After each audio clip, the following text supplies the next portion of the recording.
Hello friends, ನಮಸ್ಕಾರ. ಕೀರ್ತಿ simple ಅಡುಗೆಗೆ ಸ್ವಾಗತ. ಇವತ್ತು ನಾನು ಸೋಯಾ ಚಂಕ್ಸ್ ಗ್ರೇವಿ ಮಾಡೋದನ್ನು ತೋರಿಸ್ಕೊಡ್ತೇನೆ ನೋಡ್ರಿ. ಸೋಯಾ ಚಂಕ್ಸ್ ಗ್ರೇವಿ ಚಪಾತಿಗೆ, ಪುರಿಗೆ, ದೋಸೆಗೆ ಸೂಪರ್ ಆಗಿರ್ತೈತೆ ನೋಡ್ರಿ. ನೀವು ಕೂಡ ವಿಡಿಯೋವನ್ನೇ ಯಾವುದೇ ರೀತಿ ಸ್ಕಿಪ್ ಮಾಡ್ತಾ ಈ ಒಂದು ರೆಸಿಪಿನ ನೋಡಿಕೊಂಡು ನೀವು ಕೂಡ ಒಮ್ಮೆ ಟ್ರೈ ಮಾಡಿ ನೋಡಿರಿ. ಮೊದಲಿಗೆ ಸೋಯಾ ಚಂಕ್ಸನ್ನು ಯಾವ ರೀತಿ ಮಾಡೋದು ಅಂತ ನೋಡ್ಕೊಂಡು ನೋಡ್ರಿ. ಸೋಯಾವನ್ನು ಗಟ್ಟಿ ಇರ್ತಾವಲ್ರಿ, ಹೀಗಾಗಿ ನಾನು ಬಿಸಿನೀರಾಗ 5ರಿಂದ 10 ನಿಮಿಷ ನೆನೆ ಹಾಕಿದ್ದು ನೋಡ್ರಿ. ಈಗ 5ರಿಂದ 10 ನಿಮಿಷ ನೆನೆ ಹಾಕಿದ್ದು ಆಗೈತಿ. ನೆಂದವ್ರಿಗೆ ಚಲೋ ಹೊತ್ತಂಗೆ ಸೋಯಾ ಈಗ ಹಿಂಡ್ಕೊಂಡ್ಬಿಡೋಣ್ರಿ. ಚಲೋ ಹೊತ್ತಂಗೆ ಸ್ವಲ್ಪನೂ ನೀರಿರಬಾರ್ದು, ಎಲ್ಲವನ್ನು ನೀರಿಂದ ಈ ರೀತಿ ಹಿಂಡ್ಕೊಂಡು ಸೈಡಿಗೆ ಇಟ್ಕೊಂಡ್ಬಿಡೋಣ್ರಿ. ಈಗ ಒಂದು ಇದಕ್ಕೆ ಮಸಾಲೆ ರೆಡಿ ಮಾಡ್ಕೊಂಬಿಡೋಣ್ರಿ. ಈಗ ಗ್ಯಾಸಿನ ಮೇಲೆ ಒಂದು ಪಾತ್ರೆ ಇಟ್ಕೊಂಡು ಉಳ್ಳಾಗಡ್ಡಿ ಹಾಕ್ಕೊಂಬಿಡೋಣ್ರಿ. ಒಂದು 2 ದಪ್ಪ ಗಾತ್ರದ ಉಳ್ಳಾಗಡ್ಡಿ ಹಾಕೊಂಡೇನ್ರಿ. ಅದನ್ನು ಕೂಡ ಸ್ವಲ್ಪ ದಪ್ಪಗನ ಹೆಚ್ಕೊಂಡಿದ್ದು ನಾನು. ಈಗ ಸ್ವಲ್ಪ ಎಣ್ಣೆ ಹಾಕಿ ಇದನ್ನ ಚಲೋ ಹೊತ್ತಂಗನ ಹುರ್ಕೊಂಬಿಡೋಣ್ರಿ. ಉಳ್ಳಾಗಡ್ಡಿಯನ್ನು ಈಗ ಸ್ವಲ್ಪ ಉಳ್ಳಾಗಡ್ಡಿ ಹುರಿದ ನಂತರ ಒಂದು 2 ಟೊಮೆಟೊನ ಹಾಕೋಣ್ರಿ. ಟೊಮೆಟೊನ್ನು ಕೂಡ ನೀಟಾಗನ ಸಣ್ಣ ಉರಿಯಾಗ ಇದನ್ನು ಸಾಫ್ಟ್ ಆಗ್ಬೇಕದು ಅಲ್ಲಿ ತನಕನೂ ಹುರ್ಕೊಂಬಿಡೋಣ್ರಿ. ಉಳ್ಳಾಗಡ್ಡಿ ಮತ್ತು ಟೊಮೆಟೊನ್ನ ಸ್ವಲ್ಪ ಕಲರ್ ಚೇಂಜ್ ಆಗ್ಬೇಕದು ಅಲ್ಲಿ ತನಕ ಹುರ್ಕೊಳ್ಳೋಣ. ಅದಾದ ನಂತರ ಗೋಡಂಬಿ ಹಾಕ್ಕೊಂಬಿಡೋಣ್ರಿ. ಗೋಡಂಬಿ ಅಂದ್ರೆ ಒಂದು 7ರಿಂದ 8 ಗೋಡಂಬಿ ಹಾಕೊಂಡೆ ನೋಡ್ರಿ. ಈಗ ಮೂರವನ್ನು ನೀಟಾಗಿ ಸಣ್ಣ ಉರಿಯಾಗ ಸ್ವಲ್ಪ ಚಲೋ ಹೊತ್ತಂಗನ ಹುರ್ಕೊಂಬಿಡೋಣ್ರಿ. ಸ್ವಲ್ಪ ಹಸಿ ಸ್ಮೆಲ್ ಹೋಗ್ಬೇಕದು ಅಲ್ಲಿ ತನಕನೂ ಹುರ್ಕೊಂಬಿಡೋಣ. ಈಗ ನೋಡಿರಿ ಇಷ್ಟು ಹುರ್ಕೊಂಡಿದ್ದಾಯಿತು. ಈಗ ಇದು ಮಿಕ್ಸಿ ಜಾರಿಗೆ ಹಾಕ್ಕೊಂಡು ನುಣ್ಣಗೆ ಇದನ್ನು ಪೇಸ್ಟ್ ಮಾಡ್ಕೊಂಬಿಡೋಣ್ರಿ ಮಸಾಲವನ್ನು. ಈಗ ಇದಕ್ಕೆ ಸ್ವಲ್ಪ ಕೊತ್ತಂಬರಿ ಹಾಕ್ಕೊಂಬಿಡೋಣ್ರಿ. ಕೊತ್ತಂಬರಿ ಹಾಕಿ ಇದನ್ನ ಸಣ್ಣಗೆ ರುಬ್ಕೊಂಡು ಸೈಡಿಗೆ ಇಟ್ಕೊಂಬಿಡೋಣ್ರಿ. ಈಗ ಸೋಯಾ ಚಂಕ್ಸನ್ನು ಸ್ವಲ್ಪ ಹುರ್ಕೋಬೇಕಾಗದ್ರಿ. ಈಗ ಮತ್ತೊಂದು ಪಾತ್ರೆಯನ್ನು ತೊಗೊಂಡು ಎಲ್ಲ ಸೋಯಾವನ್ನು ಏನು ನಾವು ನೀರಾಗಿಂದ ಹಿಂಡ್ಕೊಂಡಿದ್ವಲ್ಲ ಎಲ್ಲ ಸೋಯಾವನ್ನು ಈಗ ಈ ಪಾತ್ರೆಗೆ ಹಾಕ್ಕೊಂಡು ಸ್ವಲ್ಪ ಎಣ್ಣೆ ಹಾಕ್ಕೊಂಡು ಸ್ವಲ್ಪ ಬ್ರೌನ್ ಕಲರ್ ಬರಬೇಕದು ಮೇಲೆ ಅಲ್ಲಿ ತನಕನೂ ಸಣ್ಣ ಉರಿಯಾಗ ಹುರ್ಕೊಂಡು ಬಿಡೋಣ್ರಿ. ಸ್ವಲ್ಪ ಜೋರನ ಉರಿಯಾಗ ಇಟ್ಕೊಂಡು ಹುರಿಯಾಕೆ ಹೋಗ್ಬಾರ್ದು, ಹೊತ್ತೋಗೋ ಚಾನ್ಸಸ್ ಇರುತ್ತೆ. ಆದಷ್ಟು ಸಣ್ಣ ಉರಿಯಾಗ ಇದನ್ನು ಹುರ್ಕೋಬೇಕಾಗತ್ತೆ ನೋಡ್ರಿ.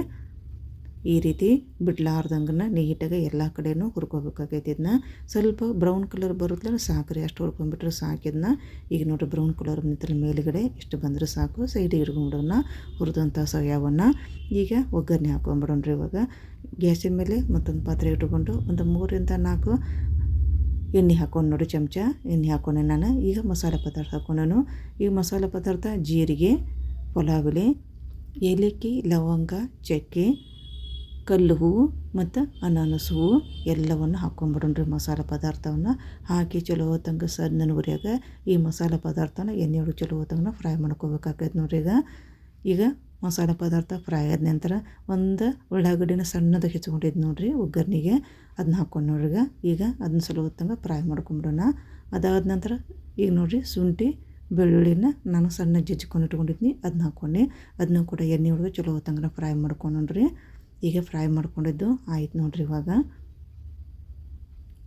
ಇವಾಗ ನಾವು ಮಿಕ್ಸಿ ಒಳಗೆ ಏನು ಮಸಾಲೆ ರುಬ್ಬಿದ್ವಲ್ಲ ಉಳ್ಳಾಗಡ್ಡಿ, ಟೊಮೆಟೊನು ಮತ್ತು ಗೋಡಂಬಿನ ಹಾಕ್ಕೊಂಬಿಡೋಣ್ರಿ.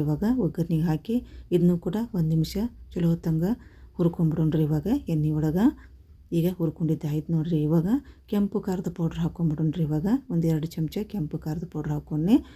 1 ಚಮಚ ಧನಿಯಾ ಪೌಡ್ರ್ ಹಾಕ್ಕೊಂಡು ನೋಡ್ರಿ. ಇಲ್ಲಿಗ ಒಂದು 1/4 ಚಮಚ ಅಷ್ಟು ಅರಿಶಿನ ಹಾಕ್ಕೊತೇನೆ ನೋಡ್ರಿ. ಒಂದು 1/4 ಚಮಚ ಅಷ್ಟು ಗರಂ ಮಸಾಲೆ ಹಾಕ್ಕೊಂಡು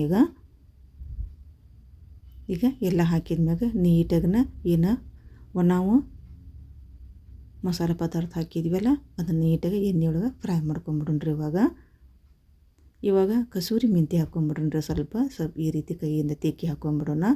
ಟೇಸ್ಟಿ ಕೊಡ್ತೈತೆ ಇದು ಕಸೂರಿ ಮೆಂತ್ಯ ಹಾಕ್ಕೊಂಡ್ರೆ. ಇದನ್ನು ಕೂಡ ಎಣ್ಣೆ ಒಳಗೆ ಚಲೋ ಹೊತ್ತಂಗೆ ಹುರ್ಕೊಂಬಿಡೋಣ್ರಿ. ಇವಾಗ ರುಚಿಗೆ ತಕ್ಕಷ್ಟು ಉಪ್ಪನ್ನು ಹಾಕ್ಕೊಂಬಿಡೋಣ್ರಿ. ಹಾಕಿ ನೀಟಾಗನ ಹುರ್ಕೊಂಬಿಡೋಣ. ಈಗ ನೋಡ್ರಿ ಎಲ್ಲ ಹುರ್ಕೊಂಡಿದ್ದು ಆಯ್ತು. ಈಗ ನಾವೇನು ಉಳಿದಂತಹ ಮಸಾಲದ್ದು ಇತ್ತಲ್ಲ ಅದನ್ನು ಸ್ವಲ್ಪ ನೀರು ಹಾಕಿ ಸ್ವಲ್ಪ ಗ್ರೇವಿಗೆ ಬರ್ತೈತ್ರಿದು ಅದನ್ನ ಹಾಕ್ಕೊಂಬಿಟ್ಟು ನೋಡ್ರಿ.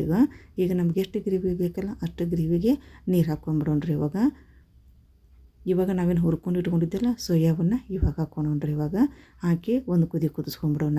ಒಂದು ರೀತಿ ಮಿಕ್ಸ್ ಮಾಡ್ಕೊಂಡು ಒಂದು ಸಲ ಈ ರೀತಿ ಮಿಕ್ಸ್ ಮಾಡ್ಕೊಂಬಿಡೋಣ್ರಿ. ಮಿಕ್ಸ್ ಮಾಡಿಕೊಂಡು ಮೀಡಿಯಮ್ ಉರಿಯಾಗ ಇದನ್ನು ಕುದಿಸ್ಕೊಂಬಿಡೋಣ್ರಿ. ಎಲ್ಲ ಮಸಾಲ ಸೋಯಾ ಹಿಡ್ಕೋಬೇಕ್ರಿ, ಅಲ್ಲಿ ತನಕ ಸ್ವಲ್ಪ ಕುದಿಸ್ಕೋಬೇಕಾಗೈತಿ. ಸ್ವಲ್ಪ ಈ ರೀತಿ ಪ್ಲೇಟ್ ಮುಚ್ಚಿ ಇಟ್ಬಿಟ್ರೆ ಉಗಾದಾಗ ಎಲ್ಲ ಮಸಾಲನೂ ಸೋಯಾ ಹಿರ್ಕೊಂತೈತ್ರಿ. ಈಗ ನೋಡಿ ಚಲೋ ಹೊತ್ತಂಗನ ಹಿರ್ಕೊಂಡಿದ್ದಾಗೈತಿ. ಈಗ ಸ್ವಲ್ಪ ಕೊತ್ತಂಬರಿ ಹಾಕ್ಕೊಂಬಿಡೋಣ್ರಿ. ಈ ಕೊತ್ತಂಬರಿ ಹಾಕಿ ಒಂದು ಚಲೋ ಹೊತ್ತಂಗನ ಮಿಕ್ಸ್ ಕೊಟ್ಟು ಬಿಡೋಣ್ರಿ. ಈಗ ನೋಡಿರಿ ಆತು. ಇವಾಗ ಸೋಯಾ ಚಂಕ್ಸ್ ಗ್ರೇವಿ ಚಪಾತಿಗೆ, ಪುರಿಗೆ ಮತ್ತು ದೋಸೆಗೆ ಅಂಕರು ಸೂಪರ್ ಆಗಿರ್ತೈತಿ. ಇದು ಬಾಕ್ಸಿಗೆ ತೊಗೊಕೊಂಡ್ರು ಸೂಪರ್ ಆಗಿರ್ತೈತೆ ನೋಡ್ರಿ. ಈಗ ರೆಡಿ ಆಯ್ತು ನೋಡ್ರಿ ಸೋಯಾ ಚಂಕ್ಸ್ ಗ್ರೇವಿ. ಇದನ್ನ ಪ್ಲೇಟಿಗೆ ಸರ್ವ್ ಮಾಡ್ಕೊಂಬಿಡೋಣ. ಈ ರೀತಿ ಬಂದೈತೆ ನೋಡಿರಿ ಸೋಯಾ ಚಂಕ್ಸ್ ಗ್ರೇವಿ. ನೀವು ಕೂಡ ಈ ಒಂದು ರೆಸಿಪಿ ಲೈಕ್ ಆಗಿದ್ರೆ ಲೈಕ್ ಮಾಡಿರಿ, ಶೇರ್ ಮಾಡಿರಿ, ಮತ್ತು ನನ್ನದೊಂದು ಚಾನೆಲ್ ನೀವು ಸಬ್ಸ್ಕ್ರೈಬ್ ಮಾಡ್ಕೊಂಬಿಡ್ರಿ. ನಮಸ್ಕಾರ, ಧನ್ಯವಾದ. ಮತ್ತೊಂದು ರೆಸಿಪಿಯೊಂದಿಗೆ ಬರ್ತೀನಿ ರೀ. ನಮಸ್ಕಾರ.